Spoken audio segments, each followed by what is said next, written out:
Саламатсыңарбы? Бүгін біз программирование 6 сабағын баштайбыз. Бүгінгі сабақта біз циклдарды улантып, for циклын үйренеміз, жана кичине суроо чыгарабыз. Анда эмесе баштайлы. Мурдагы сабакта біз while loop'ты үйрөнгөнбүз, while циклды. Бүгүн болсо біз do while циклды карап, анан for loop'ты үйрөнөбүз. Do while менен while'дын айырмасы эмне? Экөө негизи айтканда бир эле нерсе, бир кичинекей айырмачылыгы бар. Мисалы биз while'да болсо биринчи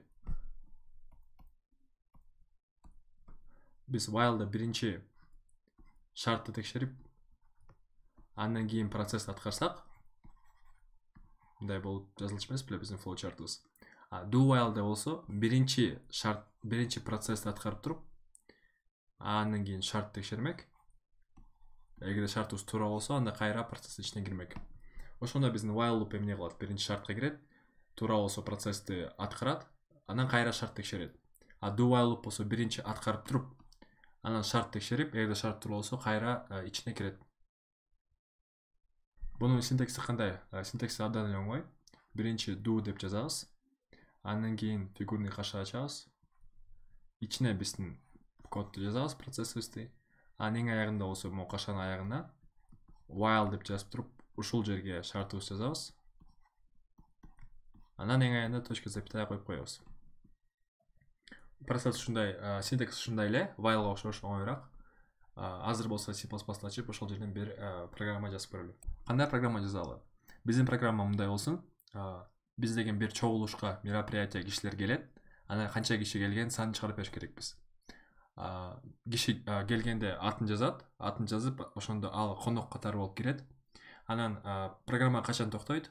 Организатор ошондо бул учурда мен организатор өзүм атым киргизгенде, мен акыркы кирип атам деп билдирем, анан болду менден кийин киши келбейт деп айтып атам. Ошондо мен өзүм атым жазганда, программа токтоп калып, канча киши келгенин чыгарып бериш керек. Силер өзүңөр дагы жазсаңар болот. Аны кантип иштетебиз азыр көрөбүз. C++'да ачалы. C++'ын ичинде биринчи string түрүндө name деген переменни жаратып алабыз. Анан болсо integer түрүндө counter санаган счет переменни ачып алабыз. Аны болсо 0го барабарлап коебуз. Андан кийин do-ну жазабыз. Ичине фигурный кашык ачып, ичине эмне кылсынды жазабыз. Биринчиден ал атын киргизгенин сурайт. Атын киргизген соң C-ге 1ди кошуп коюш керек. Кишинин санын 1ге көбөйтүп коюш керек. Бул кандай учурда иштейт? Бул эгерде атыбыз өзүбүздүн атыбызга барабар эмес болгондо, ошондо биз өзүбүздүн атыбызды киргизгенде программа токтоп калыш керек. Мен бул жерге өзүмдүн атымды жазам, силер өзүңөр атын жазсаңар болот.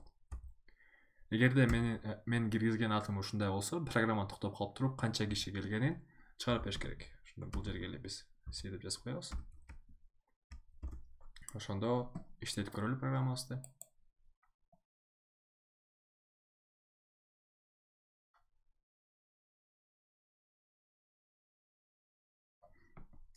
Мисалы, ким келсин деп коелу.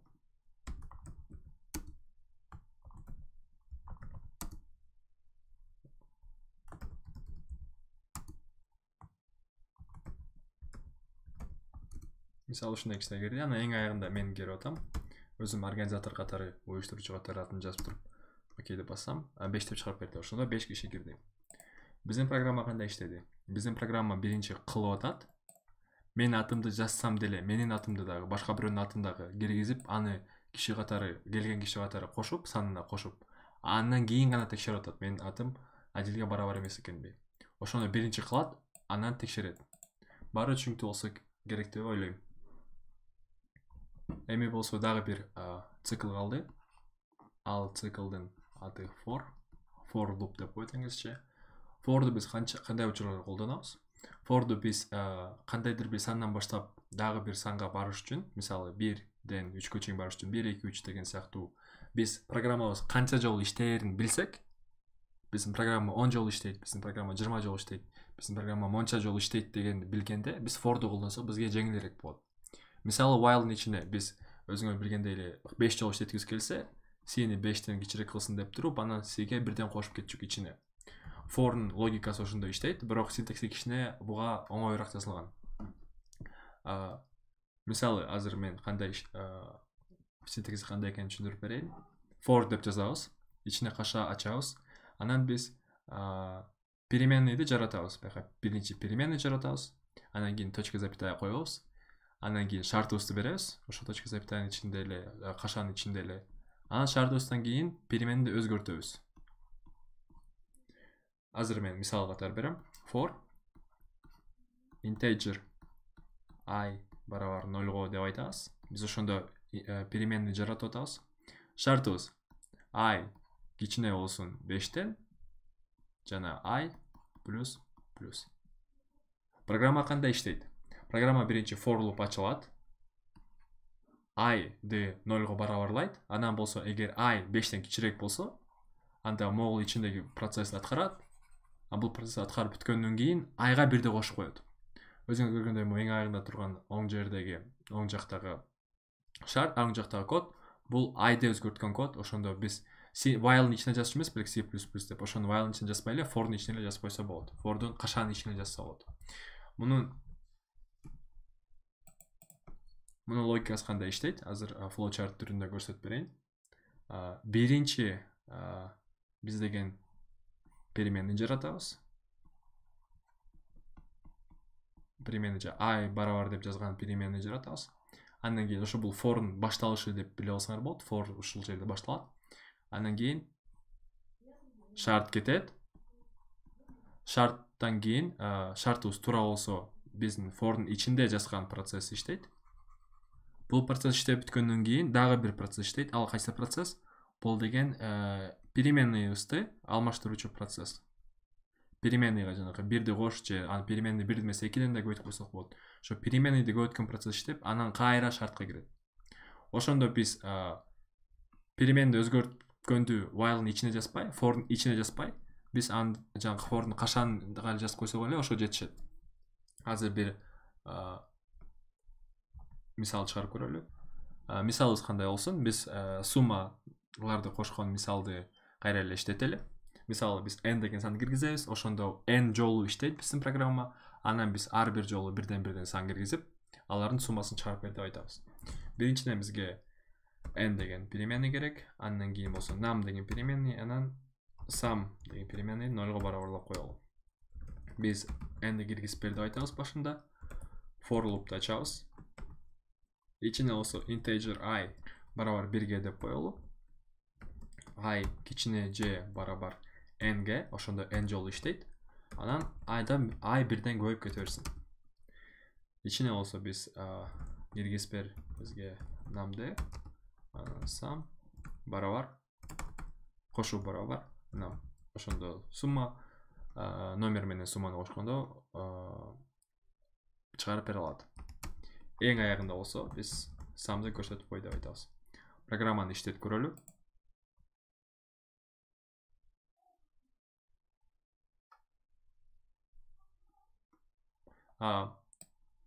Мисалы 5 сан киргизебиз деп айтабыз. 2, 4, 3, 2, 1. Enter'ды басканда 12 деп чыгарып берди. Ушулардын суммасын чыгарып берип атат. Биздин программа for'ду баштап атат. I-ды жаратты. I-ды жараткандан кийин I-ды ар бир жолу текшерип чыгат. N'ден кичине экенби? Эгер кичине болсо анда ичине кирет, for'нун ичине процессти аткарып туруп, анан маяк аягына жеткенден кийин кайра I-ды бирге көбөйтүп коюп атат. I-ды бирге көбөйтүп туруп, кайра for'дун эмки for'го кирип кетип атат. Ошондо башында I 1 болот. Бияка азыр силерге жакшыраак көрүнүш үчүн мынтип жазып койсо болот. Cout деп туруп I анан мисалы мындай кылып коелу.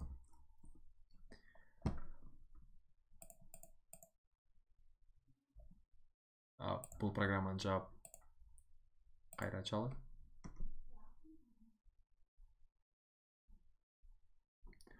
Жанакы эле мисалы 2. Мисалы карап турула, мен 5 деп жазганда бул 1ди чыгарып берет. Ошондо мен азыр биринчи жолу эле иштеп атат for 1 I 1 эле боюнча.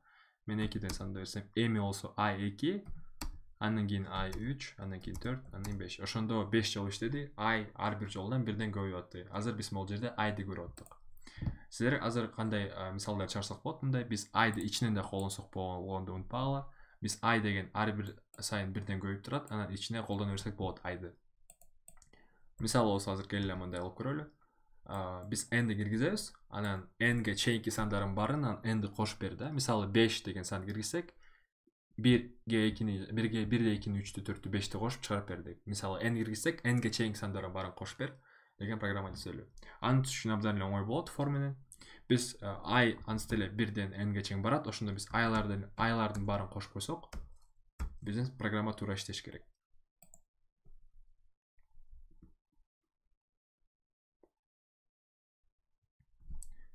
Жанагы эле 5. Мынакей 1ге 2-ни жана 3-тү жана 4-тү жана 5-ти кошсо 15 чыгарып берет. Дагы бир жолу иштетип туруп, мисалы 100 десеңиз, 10 десеңиз 55 болот экен. Агерде 100 деп көрсөк, 5000 кайра 10 деп жазып койдум. 100 деп көрсөк 5050 деп чыгарып бериш керек. Ошондо бул 100ге чейинки сандардын баарын кошуп берип атат. 100ды дагы кошкондо 100 анан ага чейинки сандардын баарын кошуп берген программа болду. Biz ар бир жолу i'ди көрсөтүп чыксак, кичине түшүнүктүүрөөк болот деп ойлойм. I андан кийин n-line деп коелу. Да, бир жолу иштетебиз.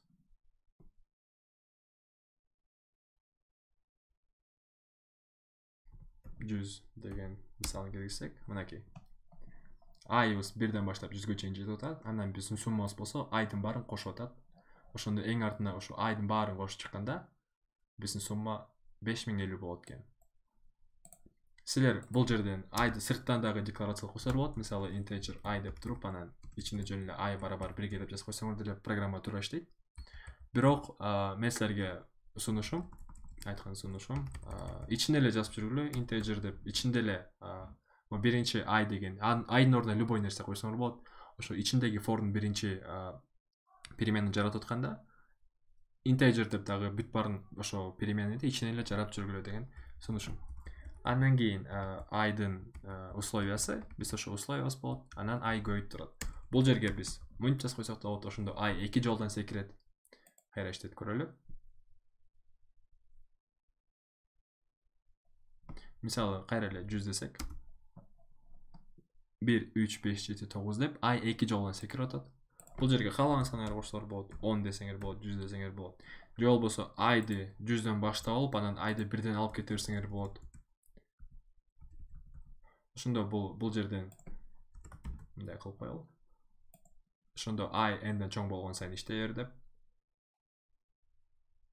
Мисалы n'ди 1 деп койсок, i 100дөн башталат. Анан 1ге чейин барат. Ошондо шарт ичиндеги шарттарын өзүңөр каалагандай койсоңор болот. Главный синтаксти кандай иштеткенин түшүнө алыңдар. Бирок азыр муну бирде эле чыштап коелу. N'ден кичирээк барабар болсо, анан i++. Ошондо for ушундай иштейт. Эгерде бир эле цикл кантип иштейт түшүнө алсаңар, үчөөнү тең алып кетсеңер болот. For'дун кичине синтаксинен эле ката болуп, орчугул чыкпаса, үчөө окшош эле. Эми болсо азыр биз кичине оорураак суроо чыгарып көрөлү. For loop'ту колдонуп, for циклды колдонуп. Программабыз кандай болот?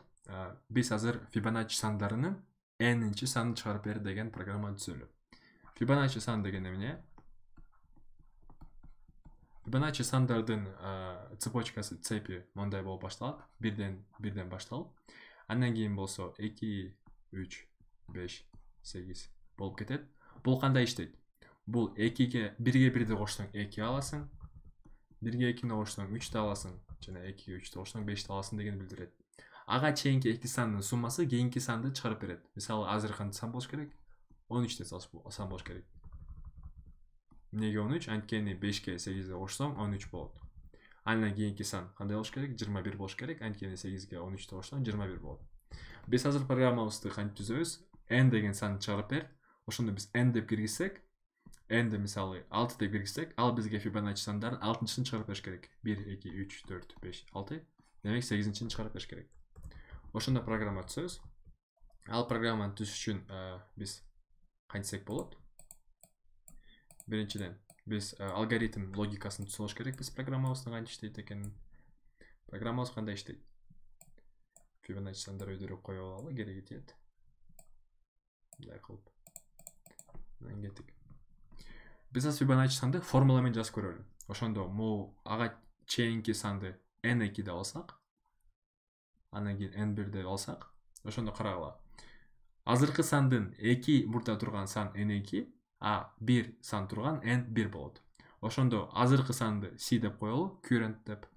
Ошондо c барабар n2ге кошулган n1.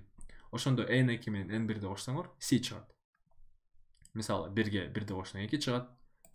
Биз ушул формуланы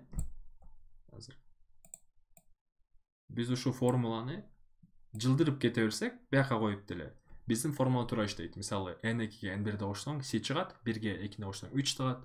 Мисалы бияка коюп көрөлү. n2ге n1 деп кошсоң c чыгат, 5ге 8 деп кошсоң 13 чыгат. Ошондо биз формулабызды ары бери жылдырганды үйрөнүш керекпиз. Ал кандай иштейт? Ушул формуланы колдонуп биз алгоритм түзүш керекпиз. Биздин проблема эмне бул учурда? Биз деген азыркы n1 анан n2-ни билебиз, а кийинки n'дерди кантип жазарыбызды үйрөнүш керекпиз. Аны чын айтканда жазыш абдан оңой эле. Азыр көрсөтүп берем. Кандай кылсак болот? Биз n2-ни барабар n1 кылып койсок, мисалы карап тургула. Азыркы n2 кичине жылдырып алалы, булар түшүнүктүүрөөк болуш үчүн. Бияка коюп коелу. Мисалы, азыркы n2-ни биз n1ге барабарлап койсок, биздин n2-биз 2 болуп калды. А эгерде биз n1-бизди c кылып койсок, n1-ди c-ге барабарлап койсок, 3 болуп калды.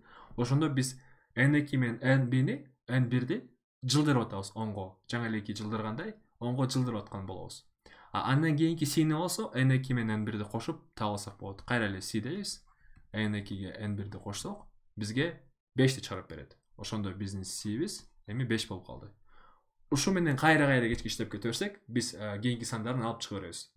Ошону биз программага кантип жазабыз? Программа жазыш негизи оңой эле. Биринчи переменный ачабыз. n1 жана n2 жана num деген. Num деген эмне? Num деген бизге n-нчи санды чыгарып бер деген сан болот. Мисалы 5 болсо, биз 5-нчи санды чыгарып беребиз. Андан кийин азыр муну жаба туралы. Эми for ачабыз. For ачканда биз integer i'ды канчадан башташ керекпиз? Биз 3төн башташ керекпиз. Эмнеге 3?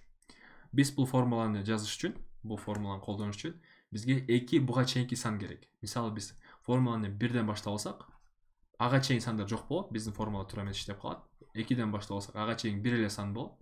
Ошон үчүн туура иштейт. Туура иштебейт. Биз 3төн башташ керекпиз. 3төн баштайбыз. Кайсыга чейин барат? I болсо numга чейин барат. Ошондо numдан кичине болсо же numга тең болсо иштейт. Анан I 1ден көбөйүп кете бериш керек. Биз for'бызды ачып алабыз. Ошондо бул for иштеш үчүн бизге башында n1 менен n2-ни биле алыш керекпиз. n2 барабар 1, n1 барабар 1. Үстүнө 1 деп жазабыз. Мындай кылып жаза алабыз. Ошондо биз n2 менен n1-ди дароо эле айтып атабыз. 1ге барабар деп, анткени башка вариантыбыз жок. Анан биринчи 2 саныбыз керек. Андан кийин ичине эмне кылабыз? C барабар n1 плюс n2 деп жазабыз. Андан кийин биз жазып алган формулада эле n2-ни барабарлайбыз n1ге, n1-ди барабарлайбыз c-ге.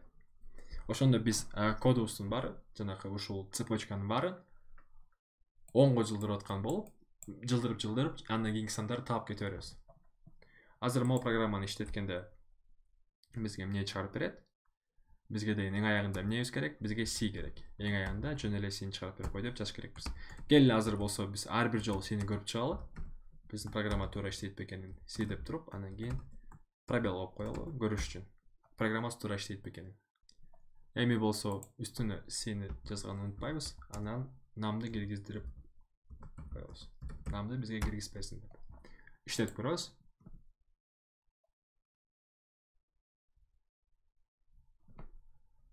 Мисалы бизге Fibonacci сандардын 6-сын чыгарып бер десек, бизге 2, 3, 5, 8 деп чыгарып берди. Силер көргөндөй эле биздин программа туура иштеп жатат. Биздин 6-чы саныбыз 8. Бирок бизге 2, 3 жана 5, 2, 3, 5, 8 деп чыгарып берди. Ошондо биз 1 жана 1ди дагы унутпаш керекпиз. Эгерде биз азыр программабызды кайра иштетсек, анан 1 деп жазсак, биздин программа эмне кыларын билбей калат. Биз ушундай учурду программага кантип белгилеш керекпиз? Биз болсо саныбыз, киргизген саныбыз 2ден чоң болуш керек деп койсок, биздин программа туура иштеп калат. Эгерде биздин программа 2ден чоң болсо, анда биз ушул for'дун баарын аткарабыз. Эле жакшыраак көрүнүш үчүн буларды жазып коелу. Ошондо карагыла. Биздин num киринген саныбыз 2ден чоң болсо, биз for'ду аткарып формуласын иштетебиз. А эгерде 2ден чоң эмес болуп калган турган болсо, анда биз жөн эле cout деп туруп 1ди көрсөтүп коебуз. Анткени биринчи дагы сан, экинчи дагы Fibonacci сандары 1ге барабар. Кайра иштетели программабызды.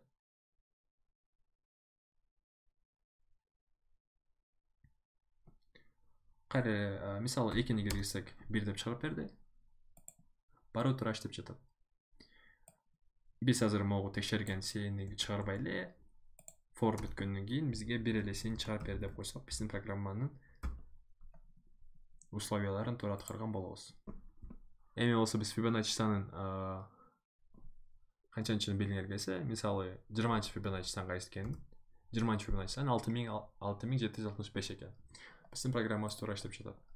Балким кичине оор болуп калышы мүмкүн, могул жердеги логиканы түшүнүш үчүн кичине ойлонуп көрсөңөр болот, же түшүнбөсөңөр башка YouTube'дагы видеолордон Fibonacci саны кантип чыгарыш керек экен видеолорун көрүп койсоңор болот.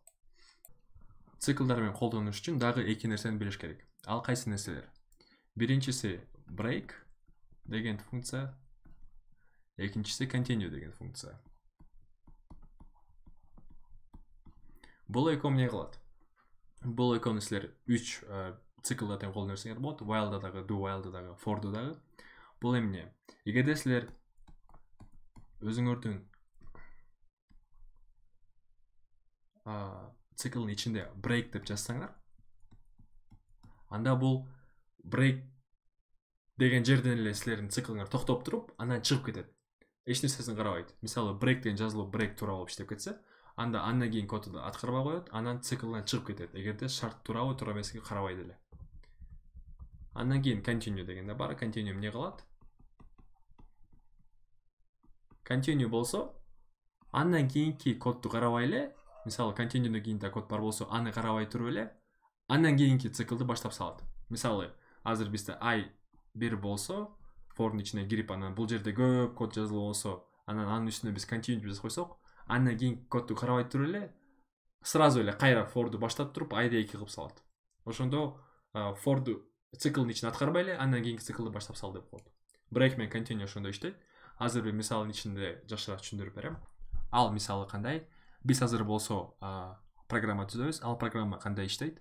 Эгерде биз положительный плюс сандарды киргизсек, ал деген сумма кошуп кете берет. Эгерде биз минус сандарды киргизсек, анда биздин суммага аны кошпойт. Эгерде биз 0 киргизсек, анда токтотуп салыш керек. Аны кантебиз? Integer дейбиз. N жана num integer'ин жаратабыз. Анан болсо summa integer'ин жаратып туруп, аны 0га барабар кылып коебуз. Биздин колдонуучу num киргизиш керек. Биздин колдонуучу n киргизсин. Канча жолу иштерин андан кийин for ачабыз. Ичине integer i барабар 1ге, i кичине же барабар nге жана i дагы 1ди кошуп кете бер. For'дун ичине болсо биз ар бир сайын num'ды киргизип турабыз. Анан мынтебиз. Эгерде num 0дон кичирээк болсо, демек отрицательный минус сан болсо, анда биздин код эмне кылыш керек? Биздин код continue деп жазыш керекпиз. Ошондо биз минус сан киргизсек, биздин код ушул continueга келгенде, цикл андан кийинки сандар, андан кийинки кодду карабай туруп эле кайра for'ду кайра иштетип салат. Эгерде биздин num 0га барабар болсо, анда биз break деп жазыш керекпиз. Ошондо break деген ичине кирип кетсе, анда цикл токтоп туруп, андан сразу чыгып кетет, анан кайра иштетпейт. Бул экөө тең туура эмес болсо, анда биз эмне кылып коебуз? Summa барабар кошулган num'га. Силер байкагандай эле мен сумманы if'нин ичине киргизген жокмун. Эгерде положительный сан болсо деп жазган жокмун. Ошондо биздин программа биринчи кирет. Эгерде номерибиз 0дон кичирээк болуп калса, continue'дан кийин кодду карабайт, биякта турган коддун баарын карабай туруп, кайра for'ду иштеп салат, андан кийинки for'ду. Эгерде бунун ичине кирген болсо, break'тен кийинки кодду такыр карабай туруп эле for'дан чыгып кетет, андан кийинки for'да иштетпей коет. Эле эң аягында сумманы чыгарып бер деп коелу. Анан коддун программасы иштетели.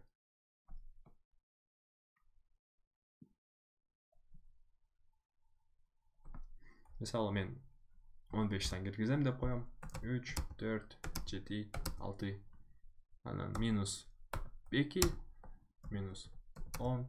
Анан келе 0ду киргизип көрөлү.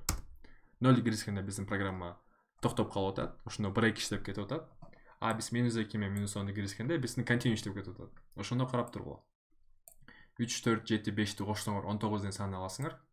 Минус 2ни киргизгенде минус 2ни сумма кошкон жок, анткени continue'дан кийин кодду иштетпей койду.